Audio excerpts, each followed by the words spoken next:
اعوذ باللہ من الشیطان الرجیم بسم اللہ الرحمن الرحیم۔ تحریک عباسیہ دعوت سے خلافت تک۔ ان خطوں کی دعوت کے نتائج مفید نہ ہوئے تو ابو جعفر نے مختلف لوگوں سے مشورہ کیا کہ ان کی بغاوت کو کس طرح ناکام بنایا جائے۔ ایک مشورہ یہ ملا کہ کوفہ اہل بیت کا مرکز ہے، اس لیے مسلح فوجوں کا پہرا بٹھا کر ناکہ بندی کی جائے تاکہ کوئی شخص اندر سے اور باہر سے اندر نہ جا پائے۔ ایک مشورہ یہ تھا کہ شام سے تمام بہادر نوجوانوں کو لالچ دے کر مرکز خلافت بلائیں اور مقابلے کے لیے روانہ کریں۔ بصرہ کی ناکہ بندی کا مشورہ بھی دیا گیا تاکہ تمام راستے بند ہو جائیں اور مقابلہ آسان ہو۔ ان تمام مشوروں کے بعد ابو جعفر نے اپنے بھتیجے عیسیٰ کو فوج دے کر روانہ کیا اور حمید بن قہطبہ کو اس کی مدد کے لیے بھیجا۔ فوج بھیجتے وقت یہ ہدایت دی کہ اگر وہ اپنی روش سے باز آ جائیں اور مغلوب ہو جائیں تو کوئی نقصان نہ پہنچانا بلکہ امان دے دینا۔ عباسی فوجوں نے مدینے کی سمت روانہ ہوئی، جس کی اطلاع ملنے پر نفس الزکیہ نے وہ خندق صاف کرائی جو غزوہ احزاب کے وقت کھودی گئی تھی۔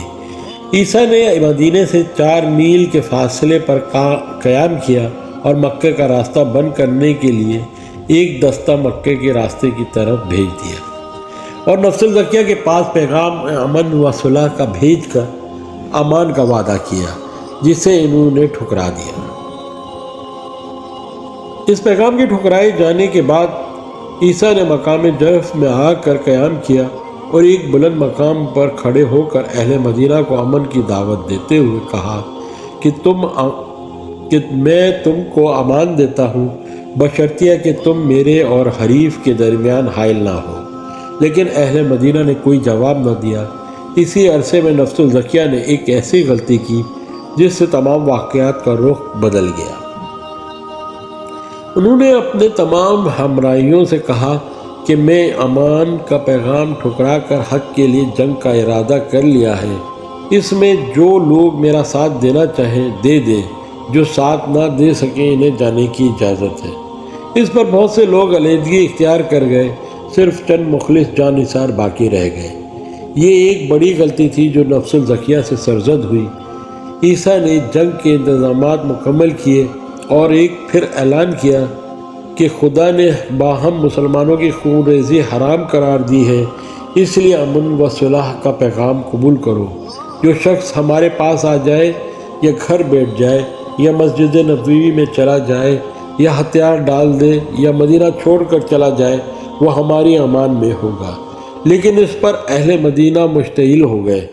دوسرے دن جنگ کا آغاز ہوا۔ نفس الزکیہ نے اپنے مختصر جماعت کے ہمراہ ڈٹ کر مقابلہ کیا۔ مخالفین کے 70 آدمی مارے گئے، لیکن عیسیٰ نے حمید بن قہطبہ کو بڑھنے کا حکم دیا۔ وہ اپنے پیادہ دستے کو لے کر خندق کی قریب کی دیوار کی طرف بڑھا اور بڑی جدوجہد کے بعد اسے عبور کر لیا۔ لڑائی زوروں پر ہوئی۔ نفس الزکیہ کے ہمراہی ساتھی چھوڑنے لگے، صرف 300 آدمی رہ گئے۔ ان کا مقابلہ شاہی فوجوں سے جاری رہا۔ نفس الزکیہ استقلال و ہمت سے للکار کر مخالفین کے حملوں کا جواب دیتے رہے کہ ایک شخص نے پشت پر نیزہ مارا۔ زخمی ہو کر جو ہی جھکے، حمید بن قہطبہ نے بڑھ کر سینے پر ایک برچھی ماری اور وہ گر گئے۔ حمید نے سر تن سے جدا کر دیا اور عیسیٰ کے پاس لے آیا اور عیسیٰ نے المنصور کی خدمت میں روانہ کر دیا۔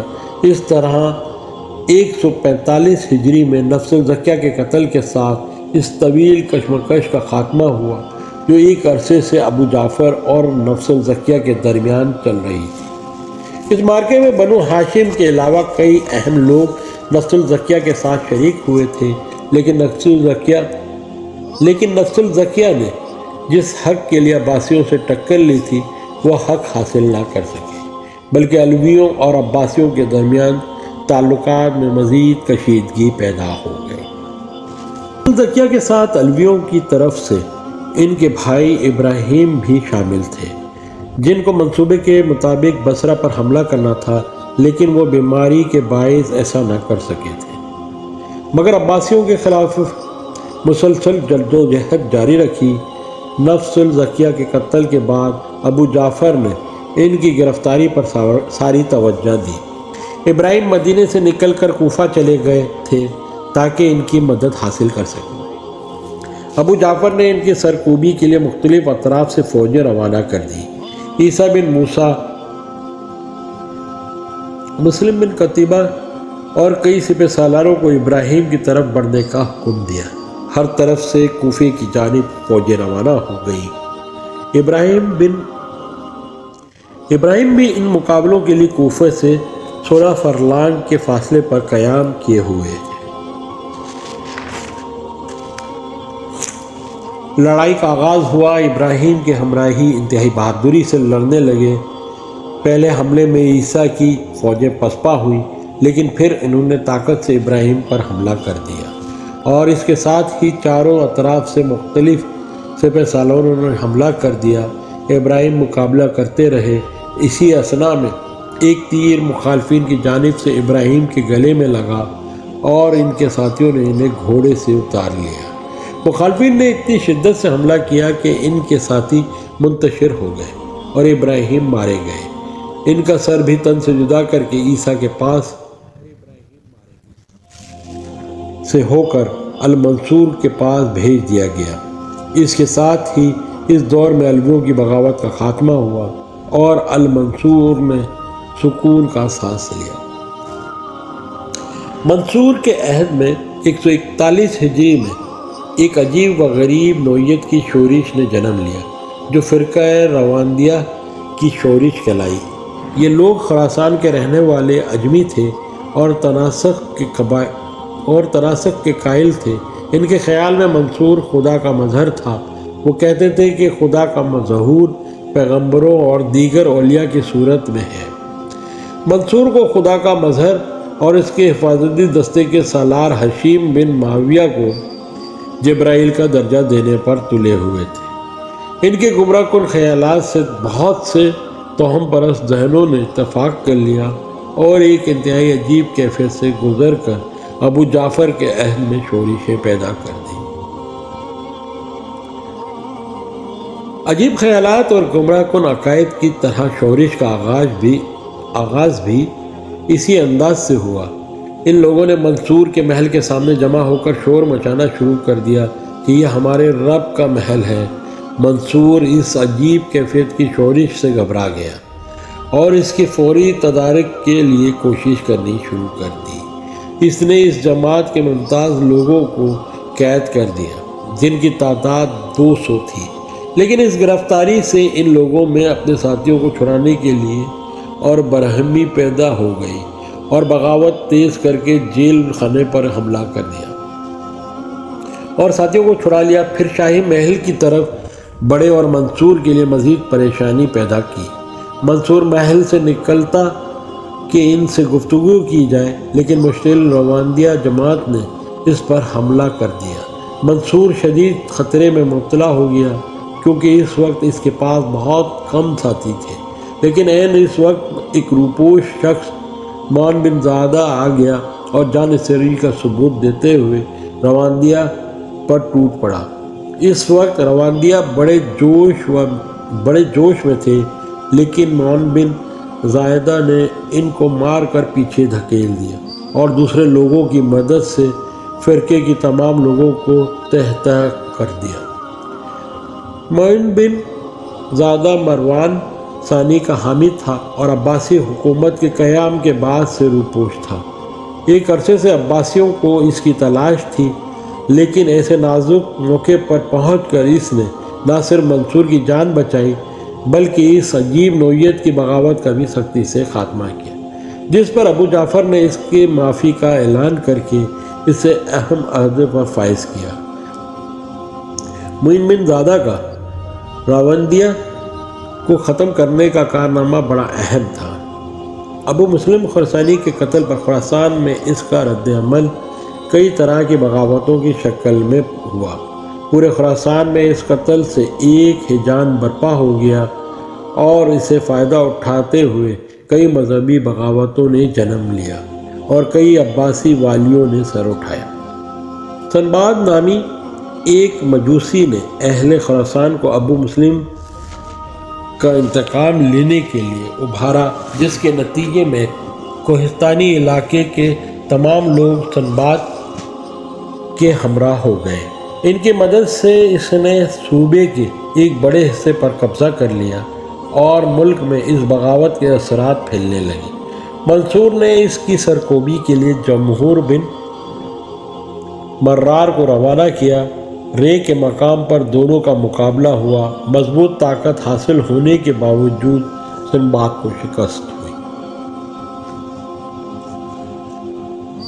جمہور بن مرار سنباد پر قابو پانے کے بعد خود باغی ہو گیا، تمام مال و اسباب اپنے قبضے میں کر لیا اور مرکز سے تعلق منقطع کر دیا۔ اس کو باغی ہونے میں زیادہ دیر نہ لگی، کیونکہ سنباد کے مقابلے میں حاصل ہونے والے مال نے اس کی نیت بدل دی۔ اس کی سرکوبی کے لیے ابو جعفر نے محمد بن اشعث کو بھیجا۔ اس کی آمد کی اطلاع پا کر جمہور اصفہان کی طرف چلا گیا۔ ابن اشعث نے اس کے تعاقب کے لیے فوج روانہ کی اور خود رے میں قیام کیا۔ ابتدا میں تو جمہور نے اپنی طاقت سے ابن اشعث پر زبردست حملہ کیا، لیکن اچانک مزید سرکاری فوجوں کی آمد نے اس کی طاقت کا خاتمہ کر دیا اور ان کے ہاتھوں مارا گیا۔ عبد الجبار بن عبد الرحمن کی باغیانہ روش۔ اسی زمانے میں خراسان کا والی عبد الجبار بن عبد الرحمن بھی باغی ہو گیا۔ حالات سے فائدہ اٹھاتے ہوئے وہ اقتدار کے خواب دیکھنے لگا۔ منصور نے اسے اپنے پاس بلایا، لیکن اس نے بہانہ بنا کر انکار کر دیا کہ اس وقت خراسان میں ترکوں کی شورش کا خدشہ ہے، اس لیے میں صوبے کو چھوڑ کر آپ کے پاس نہیں آ سکتا۔ منصور نے اس کی بغاوت کو ختم کرنے کے لیے فوج روانہ کی، جس کی قیادت مہدی اور خزام کی سپرد کی، مگر اس جنگ کی نوبت نہیں آئی، کیونکہ عبد الجبار باشندوں کے ہاتھوں گرفتار ہو گیا اور منصور نے اسے قتل کروا دیا۔ استاد سیس کا دعوی نبوت۔ خراسان میں ہی ایک شخص استاد سیس نے نبوت کا دعویٰ کر دیا، کیونکہ اجمی نئی تحریکوں کو قبول کرنے کے عادی تھے، اس لیے اس کی باتوں میں آپ بھی آ گئے۔ ان باشندوں کی مدد سے اس نے خراسان کا ایک بڑا حصہ اپنے قبضے میں کر لیا۔ منصور نے اس کے استحصال کے لیے خزیمہ کو روانہ کر دیا۔ دونوں کے درمیان بھرپور طاقت کا مظاہرہ ہوا۔ بالآخر استاد سیس گرفتار ہوا۔ خارج سے ابو جعفر کا مقابلہ۔ خراسان کی ان پے در پہ بغاوتوں کے بعد ابو جعفر کو خارج سے بھی جنگ کرنی پڑی۔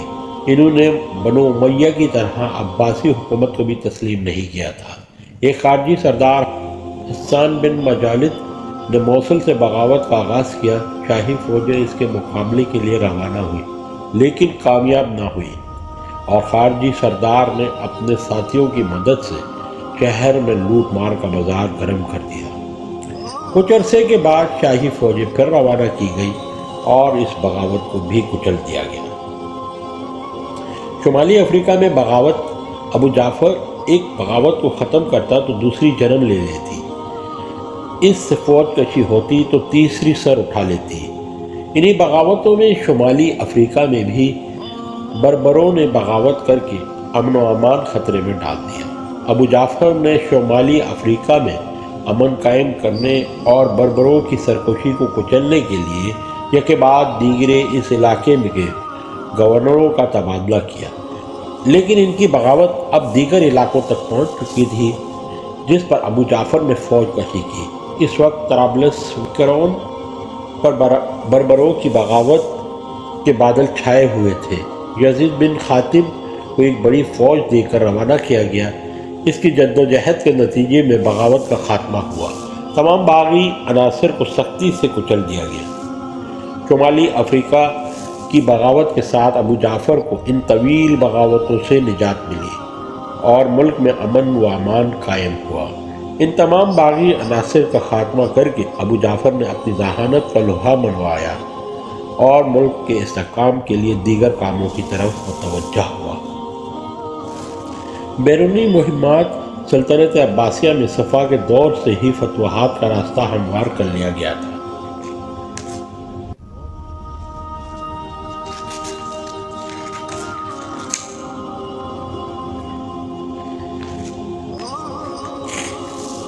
صفا کو زندگی نے کوئی مہلت نہ دی اور پھر بنو امیہ کے دور زوال میں نظام حکومت کا ڈھانچہ متاثر ہوا تھا، اس لیے سلطنت کے استحکام کے لیے اس کو پختہ کرنے کی ضرورت تھی۔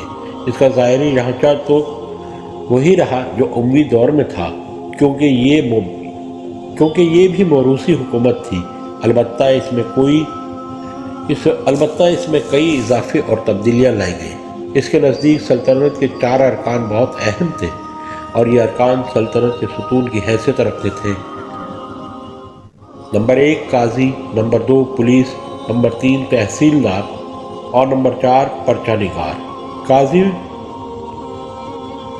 قاضی وہ جو بغیر کسی لالچ و خوف کے عدل کرے، پولیس جو اتنی طاقتور ہو کہ کسی کمزور کو اس کا حق دلا سکے، تحصیلدار جو پورا ٹیکس وصول کرے لیکن نرمی کے ساتھ، اور پرچہ نگار جو انتہائی دیانتداری سے خبریں ایک جگہ سے دوسری جگہ پہنچائے اور ان میں رد و بدل نہ کرے۔ منصور کے خیال میں ان ستونوں کی کامیابی سلطنت کے پورے نظام کی کامیابی تھی۔ منصور نے فوجی نظام کو بھی درست کیا، خصوصاً سرحدوں کے انتظامات بہتر بنائے۔ اس کے کامیاب فوجی نظام کی بدولت اندرونی و بیرونی مہمات میں کامیابی ہوئی۔ 2 حصوں پر مشتمل فوج ہر وقت تیار رہتی۔ ابو جعفر کو یہ خصوصیت بھی حاصل رہی کہ اس نے عباسی دور میں علمی و ادبی سرگرمیوں کا آغاز کیا۔ علمی تصنیف و تالیف اور تحقیقی کام کا آغاز اسی دور میں ہوا۔ ابو جعفر خود عالم تھا، مختلف علوم خصوصاً فقہ و نجوم میں عبور رکھتا تھا، علماء کی قدر بھی کرتا تھا۔ اس کے عہد میں حدیث و فقہ کی کئی کتابیں لکھی گئیں، جن میں امام مالک، امام ابو حنیفہ اور ابن اسحاق کے کتابی ذخیرے اسی دور کی پیداوار ہیں۔ حدیث و فقہ کی تدوین میں کئی دیگر علماء نے بھی اس میں حصہ لیا۔ ان کو منصور کی سرپرستی حاصل تھی۔ تصنیف و تالیف کے علاوہ وہ بہت سے علوم کی کتابوں کا ذخیرہ ابو جعفر نے ہی باہر سے بھی منگوایا۔ جن کیسر روم نے اس کی فرمائش پر طبیبیات کی کتابیں بھیجی۔ بہت سے علوم جن میں منطق، فلسفہ، نجوم و طب شامل ہیں، ان کا ترجمہ عربی میں کروایا۔ یہ کتابیں یونانی، سریانی اور فارسی زبان میں تھیں۔ ابو جعفر نے دارالترجمہ کو قائم کر کے اپنی علمی وابستگی کا ثبوت دیا۔ منصور کے دربار سے ہر فن کے ماہر وابستہ رہتے تھے اور ان کی قدردانی و سرپرستی کا آغاز عباسی عہد میں منصور کے ذریعے سے ہی ہوا۔ تعمیرات کسی بھی دور کی ثقافت اور حکمرانوں کے ذوق کی نشاندہی کرتی ہے۔ ابو جعفر المنصور کا یہ عہد اس کارنامے میں بھی عظیم حکمرانوں سے پیچھے نظر نہیں آتا، بلکہ عباسی عہد میں اسے اس اعتبار سے بھی اولیت حاصل ہے کہ اس نے عظیم الشان تعمیرات کر کے دنیا میں اپنی اہمیت و شوق کو اجاگر کیا۔ حکومت کے استحکام کے لیے ابو جعفر کے کارناموں کی طویل فہرست ہے۔ اس طویل فہرست میں بغداد جیسے شہر کی تعمیر بڑی اہمیت کی حامل ہے۔ عباسی خلافت کے آغاز پر صفوہ نے پہلے کوفہ پھر ہاشمیہ کو دارالخلافہ بنایا تھا، لیکن یہ شہر بھی مستقل طور پر دارالخلافہ کی حیثیت سے موزوں نہ تھا، کیونکہ ابو جعفر نے سلطنت کی توسیع اور اس کے نظام میں ترقی کے راستے نکالے تو یہ شہر نامناسب لگا۔ اس لیے اس نے ایک نیا شہر تعمیر کیا جسے بغداد کہتے ہیں، جو آب و ہوا اور عجم کی شاہانہ روایت کے مطابق تھا۔ بغداد کی وجہ تسمیہ کے بارے میں عام طور پر 2 روایات بیان کی جاتی ہیں۔ ایک یہ کہ اس جگہ نوشیروہ عادل کا قدیم باغ تھا جہاں بیٹھ کر وہ عدل کیا کرتا تھا۔ اس مناسبت سے اسے بغداد کہتے ہیں کہ بعد میں کثرت استعمال سے بغداد بن گیا۔ دوسری روایت یہ ہے کہ اس جگہ قدیم دیوتا بخت کا مندر تھا، جس کی وجہ سے اس جگہ کو بغداد، جس کے معنی دیوتا کا عطیہ کے ہیں، کہنے لگے۔ منصور کی نظر اس جگہ پر پڑی اور مرکز کی حیثیت سے اس نے اس مقام کو منتخب کر کے شہر تعمیر کرایا، جو دیکھتے ہی دیکھتے ایک خوبصورت ترین شہر کہلانے لگا۔ اس شہر کی تعمیر ابو جعفر کا اہم ترین کارنامہ ہے۔ دریائے دجلہ کے کنارے 145 ہجری میں منصور نے اس شہر کی بنیاد رکھی، جس کا نقشہ دائرہ نما تھا۔ درمیانی حصے میں منصور کا محل تھا، جس کا نام قصر الخلد تھا۔ اس کے بعد حکومت کے دفاتر اور ارکان سلطنت و دیگر امرائے سلطنت کے محلات تھے۔ پھر عام آبادی اور بازاروں اور باغات کا سلسلہ تھا۔ شہر کو تحفظ فراہم کرنے کے لیے اس کے گرد دوہری فصیلیں یا شہر پناہ اور وسیع خندقیں کھودی گئی تھیں۔ بیرونی و اندرونی فصیلوں کے چاروں اطراف میں الگ الگ دروازے تھے، جن کو باب الشام، باب البصرہ، باب الخراسان اور باب الکوفہ کا نام دیا گیا تھا۔ ان دروازوں پر اونچے برج تھے اور بلند گنبد بھی بنائے گئے تھے۔ شاہی محل کے ساتھ جامع مسجد اور اس کے سامنے ایک بڑا میدان بھی تھا، اور مشرقی کنارے پر فوجی چھاؤنیاں قائم کی گئیں۔ شہر کے آبادی کو قبیلے اور طبقے کے لحاظ سے مختلف ناموں سے منسوب کر دیا گیا تھا۔ شہر کیا تھا؟ خوبصورتی و آرائش کا ایک اعلیٰ نمونہ تھا۔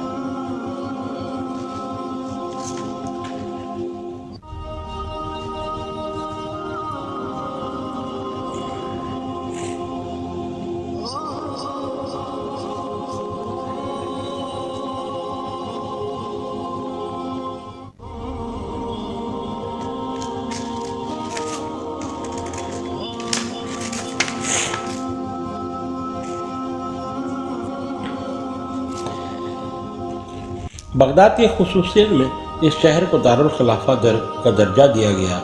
اس میں بہت سی خصوصیات تھیں۔ یہاں کی آب و ہوا سازگار تھی۔ عجم کی شاہانہ روایت کے مطابق تھا۔ دنیا کی خوبصورت ترین عمارتوں پر مشتمل یہ شہر تھا۔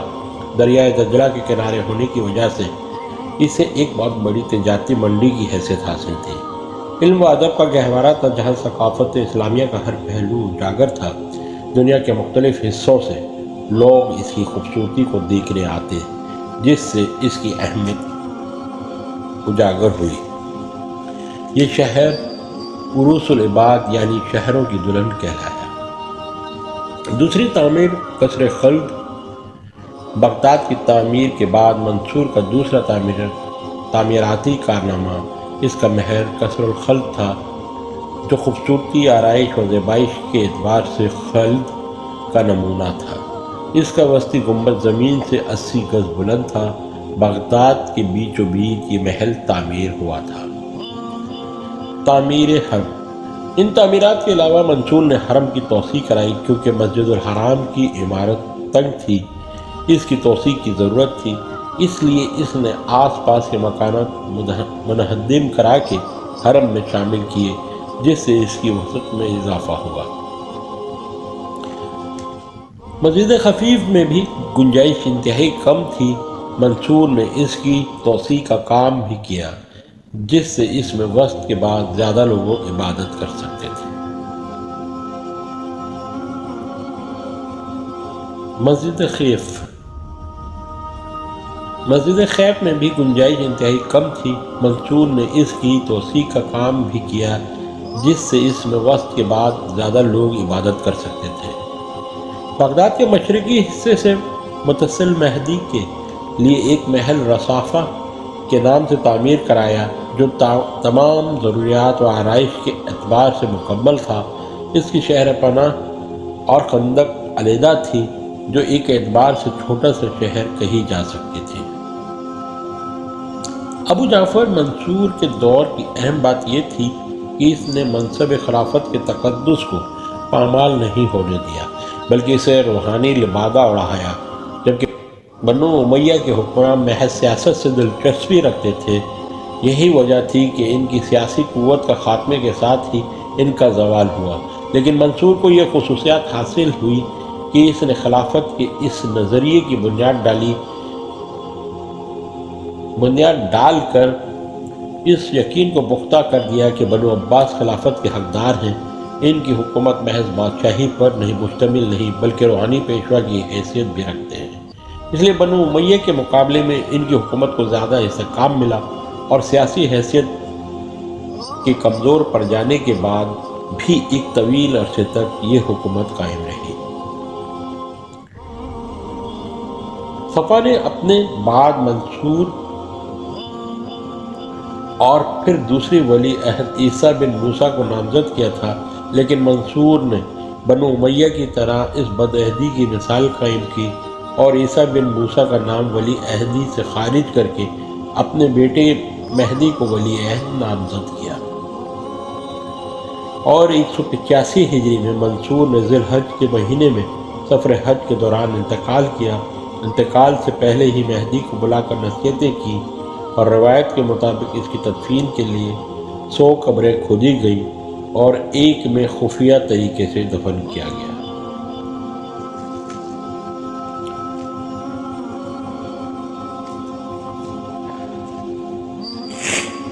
محمد بن منصور المہدی 185 ہجری 158 ہجری تا 169 ہجری تخت نشینی۔ ابو جعفر المنصور نے اپنے عہد میں ہی عیسیٰ کو ولی عہد سے خارج کر کے اپنے بیٹے محمد بن منصور المہدی کو جانشین نامزد کیا۔ اس لیے اس کی وفات کے بعد 158 ہجری میں محمد المہدی عباسی خلافت کا حکمراں بنا اور لوگوں نے اس کی بیعت کی۔ بیعت خلافت کے بعد اس نے خطبہ دیا: تم لوگ جس کو امیر المومنین کہتے ہو وہ ایک بندہ ہوتا ہے، جب اسے کوئی آواز دیتا ہے تو وہ جواب دیتا ہے، اور جب اس کو حکم دیا جاتا ہے تو وہ بجا لاتا ہے۔ خداوند کریم ہی المومنین کا محافظ ہوتا ہے۔ میں خدا تعالیٰ سے ہی مسلمانوں کی حفاظت کے کام انجام دینے کے لیے مدد طلب کرتا ہوں۔ جس طرح تم لوگ اپنی زبان سے میری اطاعت کا اظہار کرتے ہو، اسی طرح دل سے بھی میری موافقت کرو تاکہ دین و دنیا کی بہتری کے امیدوار بن سکو۔ جو شخص تم میں عدل پھیلائے تم اس کی مخالفت کے لیے تیار نہ ہو۔ میں تم پر سختیاں اٹھا دوں گا، اپنی تمام عمر تم پر احسان کرنے اور جو مجرم ہو اس کو سزا دینے میں صرف کروں گا۔ مہدی کا اہم دور خطبے کے ان الفاظ کے ساتھ ہی مہدی کے اہم دور کا آغاز ہوا۔ یہ بھی اپنے باپ کی طرح ایک قابل اور ذہین شخص تھا۔ اس کو ورثے میں ایک پائیدار حکومت کے ساتھ قابلیت، ذہانت اور اپنے باپ کی تمام صلاحیتیں بھی ملی تھیں۔ اس کے علاوہ وہ مخالفتوں کا خاتمہ ہو چکا تھا، نظام حکومت مکمل تھا، اس لیے اس نے اس ورثے کو برقرار رکھا اور مزید وسعت کے لیے اپنی صلاحیتوں سے کام لے کر کارناموں کا سلسلہ جاری رکھا۔ علوی جن سے عباسیوں کے تعلقات کشیدہ چلے آ رہے تھے اور ابو جعفر کے دور میں مزید کشیدگی پیدا ہو گئی تھی۔ ابو جعفر نے علویوں کی بغاوت کے نتیجے میں ان سے انتہائی سخت سلوک اختیار کیا۔ بہت سے آل علی نظر بند تھے اور بہت سے لوگوں کی جائیدادیں ضبط کی گئی تھیں۔ مہدی فطرتاً نرم مزاج واقع ہوا تھا۔ اس نے آتے ہی علویوں کے ساتھ باپ سے متضاد پالیسی اختیار کی۔ وہ تمام سیاسی قیدی رہا کر دیے جن کی جائیدادیں اور املاک ضبط کر لی گئی تھیں، وہ لوٹا دی گئی۔ نفس الزکیہ کی بغاوت کے بعد جن علویوں اور اہل حجاز پر سختیاں کی گئی تھیں ان کی تمام رات بحال کرنے کے اعلان کیا گیا۔ اس کی آل علی سے اس متضاد پالیسی کا اثر عوام پر اچھا ہوا۔ علوی تو اس کی اسی پالیسی سے زیادہ خوش نہ ہوئے بلکہ اسے بھی عباسی خلفاء کی چال سمجھا۔ یہ فائدہ ضرور ہوا کہ علویوں کی جانب سے اس رویے کے بعد مہدی کے دور میں کوئی بغاوت نہ ہوئی۔ دراصل منصور کے دور میں کچھ حالات ہی ایسے تھے کہ تشدد کے بغیر مخالفین کا خاتمہ مشکل تھا، لیکن اب حالات بدل چکے تھے، اس لیے نرمی اختیار کرنے میں ہی کامیابی کے امکانات تھے۔ اس لیے مہدی نے سب سے پہلے علویوں سے کی گئی سختی کو نرمی میں بدلنے کی پالیسی اختیار کی، بلکہ اسے اپنے باپ کی طرف سے ملنے والی نصیحتوں میں ایک نصیحت نرمی اختیار کرنے کی بھی تھی۔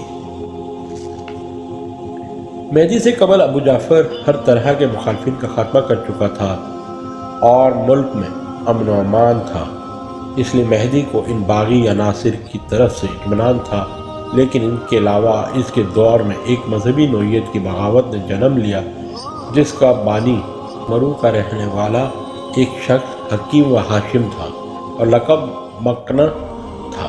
اس خراسانی ملحد نے خدائی کا دعویٰ کر دیا، وہ تناسخ کا عقیدہ اپنائے ہوئے تھا۔ اس کے مطابق اللہ تعالیٰ نے آدم علیہ السلام کو پیدا کیا اور اس کی صورت میں حلول کیا۔ اس نے کہا کہ حضرت آدم علیہ السلام سے حضرت نوح، پھر اسی طرح ابو مسلم کے بعد یہ کیفیت مجھ میں پہنچی ہے۔ اس نے گمراہ کن عقائد کو پھیلانا شروع کر دیا جس سے بہت سے ذہن متاثر ہو گئے۔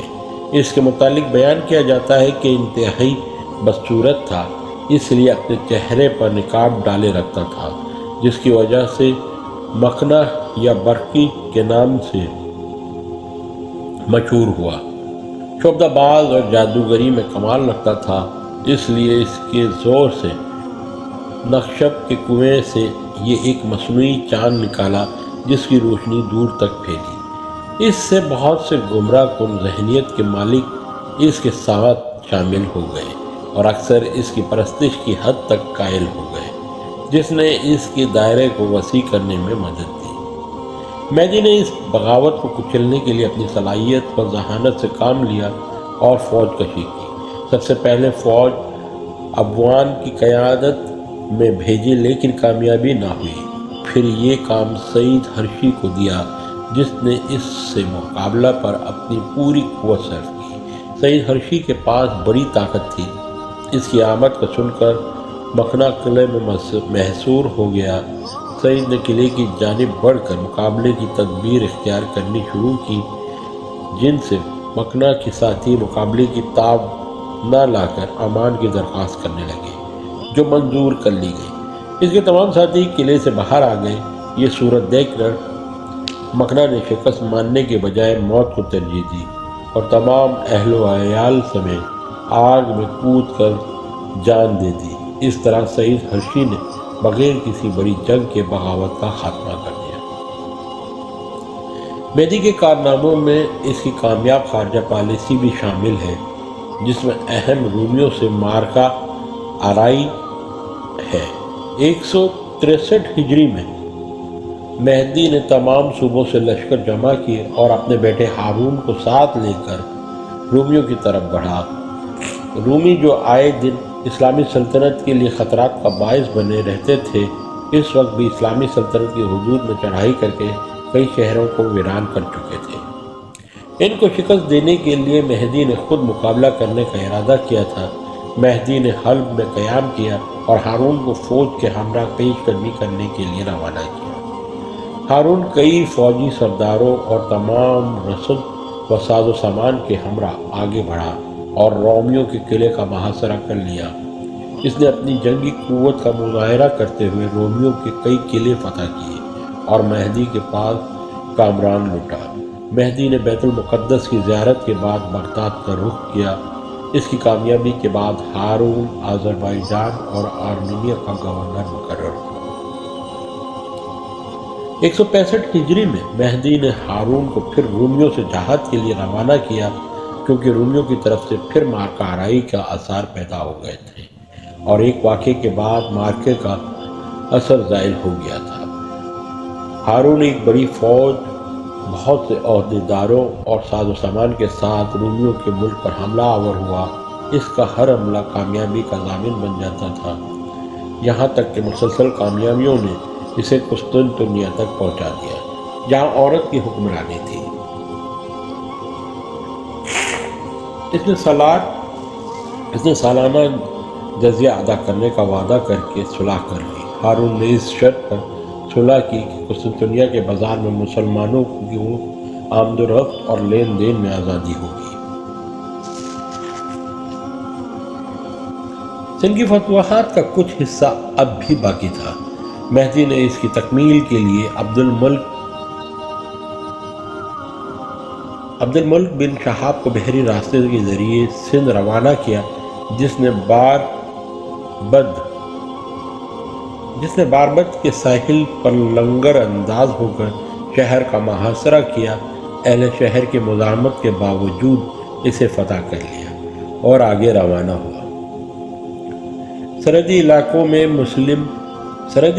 میں غیر مسلم آباد تھے اور اکثر وہ باغیوں سے مل کر اسلامی سلطنت کے خلاف سازش میں شریک ہو جاتے تھے اور مسلمانوں کے لیے مشکلات کا باعث بن جاتے تھے۔ مہدی نے اپنی خارجہ پالیسی کو کامیاب بنانے اور ان کی طرف سے ہونے والی مشکلات کا خاتمہ کرنے کے لیے اپنے ماتحت تمام باجگزار فرمانرواؤں اور سرحدی حکمرانوں کے پاس صلح کے پیغامات بھیجے۔ کئی علاقوں کے راجاؤں نے اطاعت قبول کرنے کے معاہدات کر لیے، جس سے ایک طرف بغاوت و سرکشی کے خدشات ختم ہو گئے اور دوسری طرف مہدی کو اطمینان و سکون نصیب ہوا۔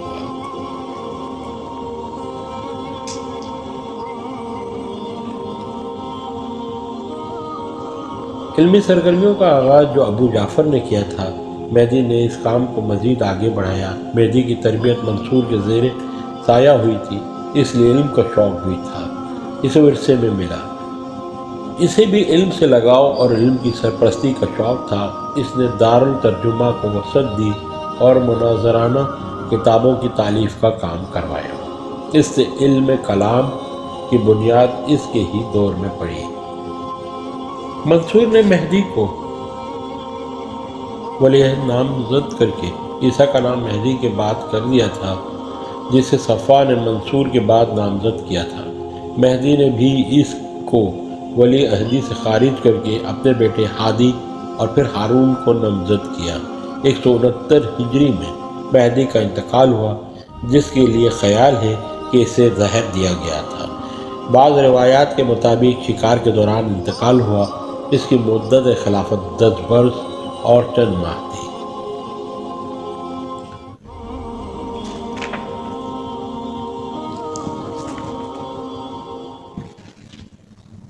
موسیٰ بن مہدی لقب ہادی 169 ہجری تا 170 ہجری۔ مہدی کے انتقال کے بعد 169 ہجری میں اس کا لڑکا موسیٰ الہادی کے لقب سے خلیفہ مقرر ہوا اور اس کی خلافت عام بیعت ہوئی۔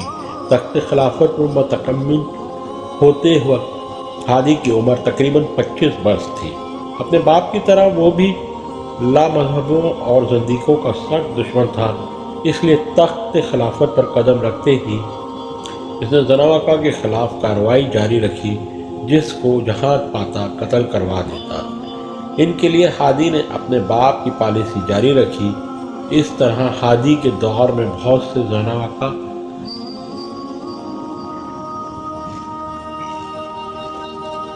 قتل ہوئے۔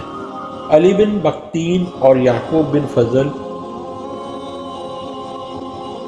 نے خلیفہ مہدی کے روبرو زناوقہ کا اقرار کیا تھا، لیکن مہدی نے ہاشمیوں کو قتل نہ کرنے کی قسم کھا لی تھی، اس لیے ان کو قتل نہ کیا بلکہ قید کروا دیا، لیکن اپنے بیٹے ہادی کو اپنے دور خلافت میں ان کے قتل کرنے کی وصیت کی۔ چنانچہ ہادی نے دیگر زناوقہ کے ساتھ ان دونوں کو بھی قتل کروا دیا۔ حسین بن علی کا خروج۔ ہادی کے زمانے میں اہل بیت کے ایک فرد حسین بن علی نے مدینے میں اپنی خلافت کا اعلان کیا اور والی مدینہ کو شکست دے کر خزانے پر قبضہ کر لیا۔ عراق کے کچھ لوگ بھی ان کی حمایت میں پہنچ گئے۔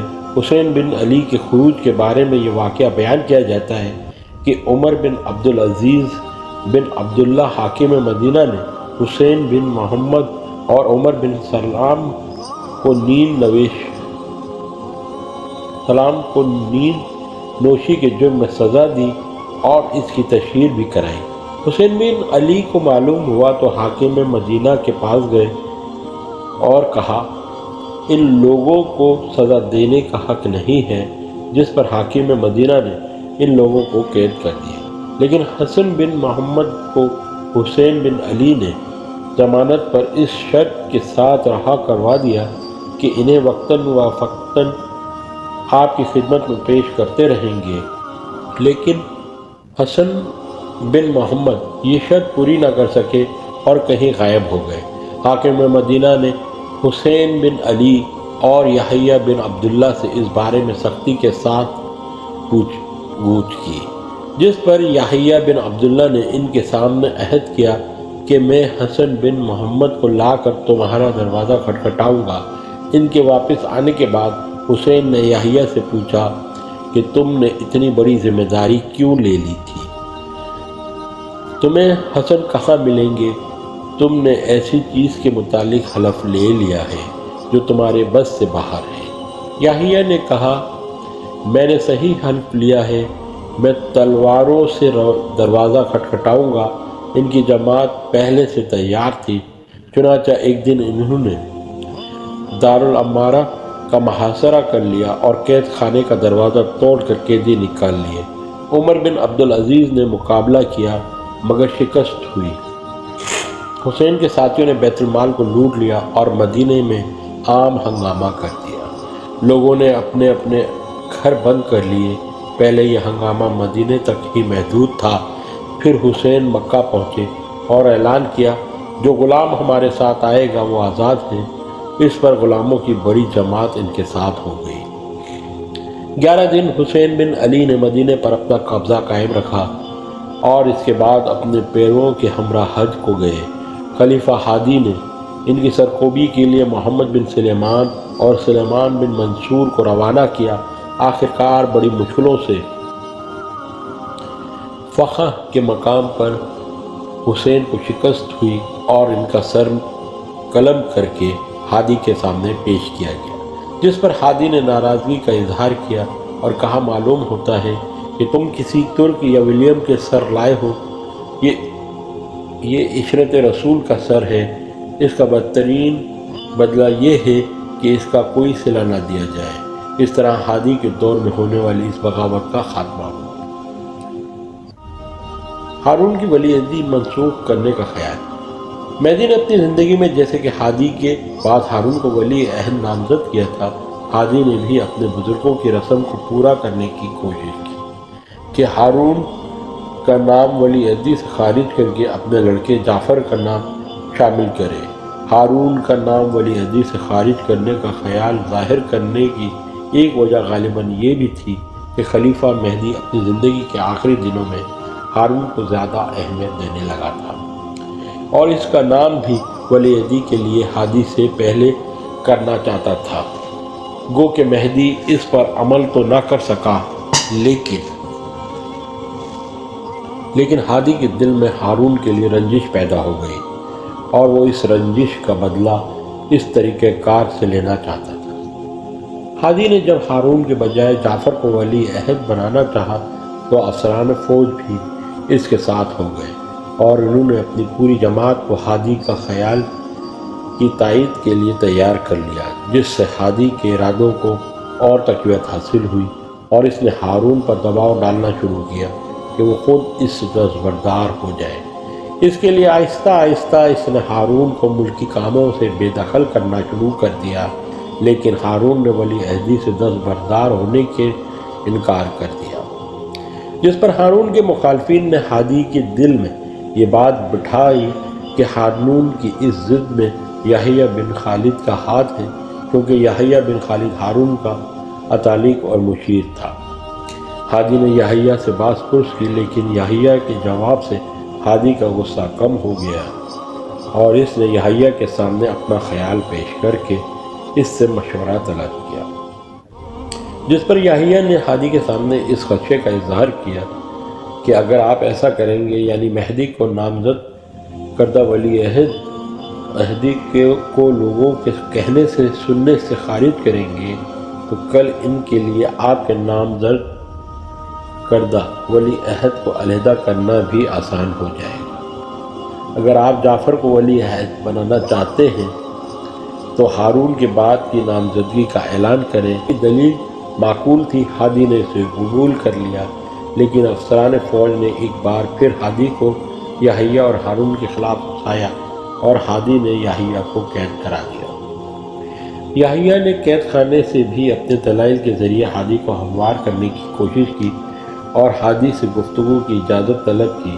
اجازت ملنے پر اس نے کہا کہ اگر آپ جعفر کو ولی عہد نامزد کر دیں گے تو کیا اس بات کی امید کی جا سکتی ہے کہ آپ کے بعد لوگ اس کی خلافت کو قبول کریں گے، اس کی امارات پسند کریں گے، کیونکہ جعفر نابالغ ہیں اور ایسی صورت میں خود شہزادے کے لیے خطرہ ہو جائے گا۔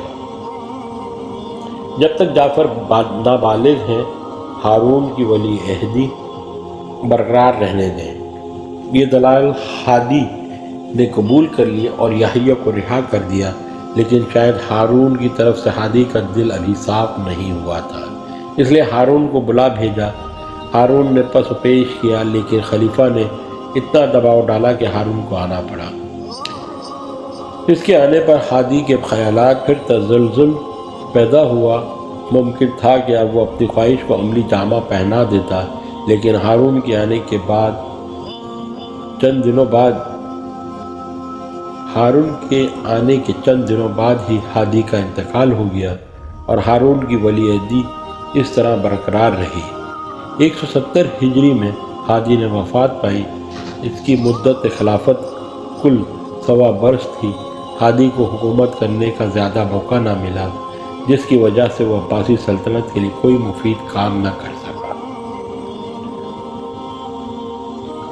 ہارون بن مہدی 170 ہجری تا 193۔ آغاز خلافت۔ مہدی نے ہادی کے بعد ہارون کو ولی عہد نامزد کیا تھا۔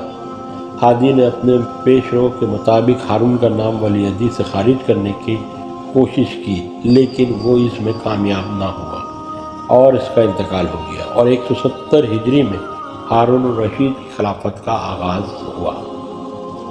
ہارون کی والدہ خیزراں تھی اور ہادی کا بھائی تھا۔ ہارون اپنی تعلیم و تربیت اور دیگر اوصاف میں ابو جعفر اور مہدی سے کسی طرح کم نہ تھا، بلکہ اس نے ایسے لوگوں سے تربیت حاصل کی تھی جو انتہائی درجے کے قابل اور ذہین تھے۔ ان کی قابلیت و ذہانت کا اثر ہارون پر بھی پڑا۔ یحییٰ برمکی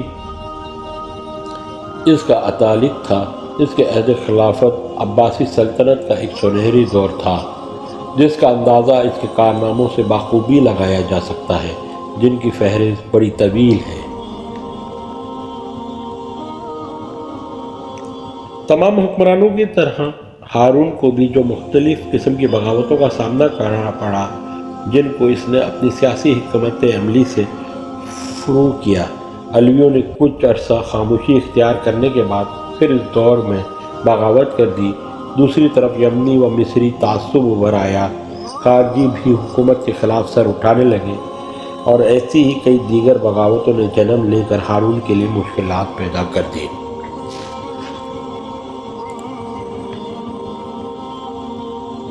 مہدی نے علویوں سے نرمی اختیار کر کے وقتی طور پر انہیں خاموش کر دیا تھا، لیکن دراصل علوی عباسیوں سے خوش نہ ہوئے، بلکہ اندر ہی اندر مواقع تلاش کر رہے تھے۔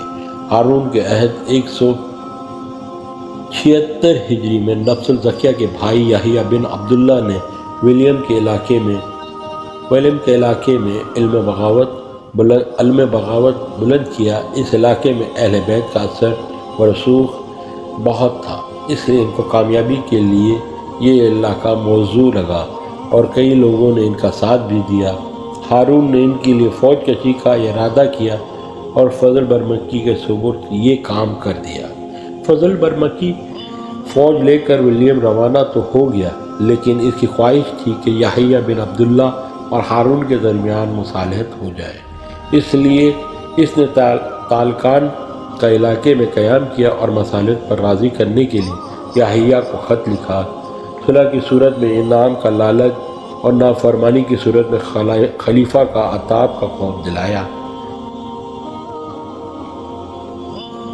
فضل کے خط نے اثر کیا اور خلیفہ کے خوف سے وہ اصلاح پر راضی ہوا، لیکن اس شرط کے ساتھ کہ ہارون خود امان نامہ لکھے اور اس پر چند فقہ و قاضیوں کے دستخط ہوں۔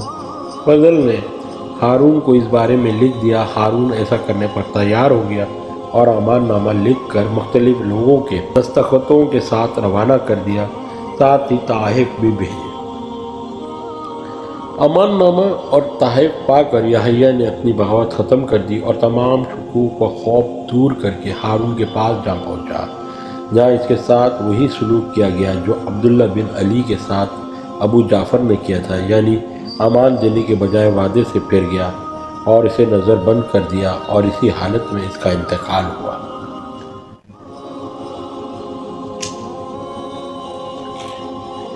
زمانہ قدیم سے مصری و یمنی قبائل میں کشمکش چلی آ رہی تھی۔ اسلام نے انہیں وقتی طور پر ختم کر دیا تھا۔ بنو امیہ کے عہد میں خصوصاً آخری حصے میں عصبیت ختم ہو گئی تھی، اور اسی سے ابو مسلم نے فائدہ اٹھاتے ہوئے تحریک کامیاب بنائی تھی۔ ہارون کے عہد میں دمشق میں ان کی عصبیت سے بغاوت پھوٹ پڑی اور باہم خونریزی کے ساتھ علاقے میں امن و امان خطرے میں پڑ گیا تھا۔ ہارون نے پہلے تو اس کی ذمہ داری حاکم دمشق پر ڈالی جو عبد الصمد تھا، لیکن اس کی ناکامی کے بعد ہارون نے اہل ابراہیم پھر موسیٰ بن عیسیٰ کو مقرر کیا، لیکن اس وقت تک بغاوت کے شعلے بہت بڑھ گئے تھے۔ اس لیے ہارون نے ایک مشہور سپہ سالار سندھی کو روانہ کیا، جس نے انتہائی جد و جہد کے بعد اس پر قابو پا لیا۔ 177 ہجری میں ایک خارجی ولید بن ظریف نے جزیرے کے علاقے میں بغاوت پھیلا دی، جس کے نتیجے میں دو اہم مقامات آرمینیا اور حلوان پر اس کا قبضہ ہو گیا۔ ہارون نے اس کے خلاف فوج روانہ کی اور زبردست معرکے کے بعد ولید قتل ہوا، لیکن اس بغاوت کی قیادت اس کی بہن نے سنبھال لی۔ فوجیں اب اس کے مقابلے پر تیار ہوئیں، جن کے سامنے ولید کی بہن کو کامیابی نصیب نہ ہو سکی۔ اسی سال موصل و مصر میں بھی عطاف بن سفیان نامی ایک باغی نے خراسان و مصر پر قبضہ کر لیا۔ اس کی سرکوبی کے لیے ہارون نے خود فوج لے کر پہنچا اور عطاف کو فرار ہونے پر مجبور کر کے ان علاقوں پر قبضہ کر لیا۔ موصل و مصر کی بغاوت ختم ہوئی تھی کہ مغر بن سیار کے پوتے رافع بن لیث کی قیادت میں خراسانی سرداروں نے علم بغاوت بلند کر دیا۔ اس بغاوت میں خراسان کے حاکم علی بن عیسیٰ کا ہاتھ بھی تھا، اس لیے ہارون نے اسے معزول کر کے ہرشمہ کو یہ عہدہ دیا اور بغاوت کو ختم کرنے کی ذمہ داری ڈالی۔ ہرشمہ بھی کوشش کے باوجود کامیاب نہ ہو سکا تو ہارون نے خود خراسان جانے کا ارادہ کیا۔ تمام فوج و ساز و سامان کے ہمراہ روانہ ہوا، لیکن راستے میں ہی انتقال ہو گیا۔ 177 میں ہارون نے فضل کو افریقہ کا والی بنایا تھا۔ اس نے تونس میں اپنے بھتیجے مغیرہ بن بشیر کا تقرر کیا۔ مغیرہ ناسمجھ اور تجربہ کار تھا۔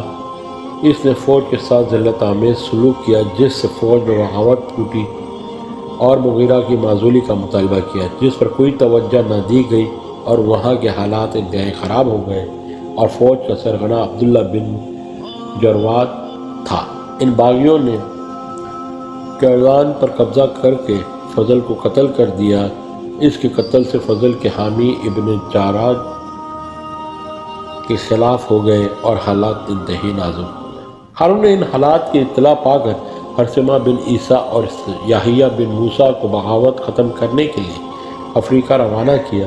ان کی مسلسل جد و جہد نے اس بغاوت کا خاتمہ کیا، لیکن تھوڑے عرصے کے بعد فوج پھر باغی ہو گئی۔ ہارون نے ابراہیم اغلب کی خدمات حاصل کر لی، جس نے اس بغاوت کو ختم کرنے میں بڑا اہم کردار ادا کیا۔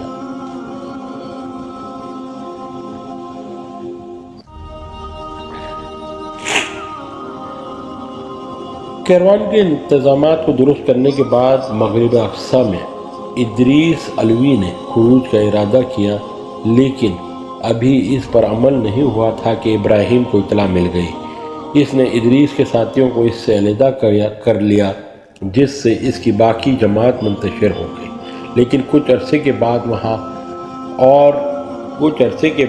ادریسی حکومت قائم ہو گئی اور وہ علاقہ عباسی حکومت سے الگ ہو گیا۔ ہارون کے عہد میں ہی جزیرہ قبرص پر چڑھائی کی گئی۔ اس کے لیے شام و مصر پر کشتیوں کو درست کیا اور اہل قبرص کو شکست کا سامنا کرنا پڑا، اور مسلمانوں کے ہاتھ کافی مال غنیمت بھی آیا اور بے شمار رومی بھی گرفتار ہوئے۔ ہارون بھی ابو جعفر اور مہدی کی طرح علم دوست انسان تھا۔ اس کے دور میں علمی اعتبار سے خلافت عباسیہ نے ترقی کی۔ ایرانی اور عربی آمیزش سے ایک نیا تمدن بھی ابھرا۔ علمی ترقی کا آغاز ابو جعفر کے دور میں ہو چکا تھا۔ مہدی نے بھی اس کام کو آگے بڑھا کر ہارون کے لیے ایک بڑا سرمایہ چھوڑا تھا، لیکن ہارون کی علمی دوستی اور علم پروری و علماء کی قدردانی نے بغداد کو علم و ہنر کا مرکز بنا دیا تھا۔ اس دور کے علمی کارناموں نے ہارون کے دور کو سنہرا دور بنا دیا۔ اس کے دربار میں بہت سے علماء، فقاہ، قضاء، کاتب اور گویے جمع تھے۔ عالم ہونے کی وجہ سے وہ ان کی قدر کرتا اور انعام و اکرام سے نوازتا۔ دور دراز کے ملکوں سے علماء بغداد آتے اور فیض یاب ہوتے۔ ہارونی دور میں خاص مترجمین یہ تھے، اس لیے بغداد و علم و فن کا گہوارہ بن گیا تھا۔ ہارون کے دور میں قرآن و حدیث اور فقہ کے ماہرین گزرے ہیں۔ امام مالک، امام ابو حنیفہ، امام ابن الحسن اسی دور کے نامور علماء اور دانشور تھے۔ ہارونی دور میں خاص مترجمین یہ تھے: ہارون کا ذاتی طبیب ابراہیم، جس نے متعدد کتابوں کا فارسی میں ترجمہ کیا، عبداللہ و ابو حاکم، جنہوں نے کئی کتابوں کو عربی کا جامہ پہنایا، عمر بن فرمان نے علم نجوم کی کتابوں کا عربی میں ترجمہ کیا، ابو حسان نے یونانی حیت دان کی کتاب کا ترجمہ کیا، کسائی نے عربی قواعد میں نام پیدا کیا، ابن احمد کا نام لغت کے لیے مشہور ہوا۔ ہارون کے علمی کارناموں میں قاضی امام ابو یوسف کی کتاب الخراج ہے۔ بنو عباس کے زمانے میں خراج کی وصولی کے لیے سختی برتی جاتی تھی اور بہت سی ناجائز آمدنیاں لی جاتی تھیں۔ ہارون نے ان کی اصلاح کے لیے امام یوسف سے خراج کے قوانین مرتب کرنے کے لیے فرمائش کی، جس پر کتاب الخراج کی تصنیف ہوئی، جس میں محاصل کی وصولی کے لیے قوانین ہیں اور اسلامی اصولوں کے مطابق مفید ہدایات ہیں۔ آئندہ کے دور میں اسم کو محصولات کے وصول کے لیے بنیاد بنایا گیا، کیونکہ اس میں سیاست و قوانین مالگزاری کے انتہائی اہم اصول بیان کیے گئے۔ اس کے دور میں اس کے علاوہ بے شمار کتابوں تصانیف ہوئی۔ یہ تصانیف و تالیف اور اشاعت کا دور تھا۔ طب، نجوم، موسیقی، تاریخ اور ادب کے علاوہ شاعری کو بھی اسی دور میں فروغ حاصل ہوا۔ سیوطی کے مطابق ہارون کی اس علم پروری اور علم دوستی کا نتیجہ یہ ہوا کہ سلطنت میں علم و فن اور تعلیم و تدریس کا چرچا عام ہو گیا۔ مساجد اور مدرسے طالب علموں سے بھرے رہتے تھے۔ کتابوں کی تعداد اور کتب خانوں کی تعداد بڑھ گئی تھی۔ ادبی سرگرمیاں، رعایا کی خوشحالی اور دولت کی فراوانی ہارونی عہد کے وہ خصوصیات ہیں جن کی بنا پر اس عہد خلافت عباسیہ کا عہد زرعی کہا جا سکتا ہے۔ ہارون کی کئی اولادیں تھیں، لیکن عام طور پر اس کے 4 بیٹوں امین، مامون، قاسم اور مقسم کا ذکر تاریخ میں ملتا ہے۔ ہارون کا بیٹا امین ملکہ زبیدہ کے وطن سے تھا، جو ہاشمی خاندان سے تعلق رکھتا تھا، جبکہ دیگر بیٹے مختلف کنیزوں کے وطن سے تھے۔ امین کا تعلق فضل برمکی اور مامون کا تعلق جعفر برمکی تھا۔ فضل کی خواہش تھی کہ امین ولی عہد ہو، جبکہ جعفر مامون کی ولی عہدی میں دلچسپی رکھتا تھا۔ پھر ملکہ زبیدہ، جس کا اثر و رسوخ بہت تھا، وہ بھی امین کی طرفدار تھی اور بہت سے امرائے سلطنت بھی اسی کے حق میں تھے۔ اس لیے 170 ہجری میں ہارون نے انتہائی کم عمری میں امین کو ولی عہد نامزد کر دیا اور لوگوں سے اس کی ولی عہدی کی بیعت لی۔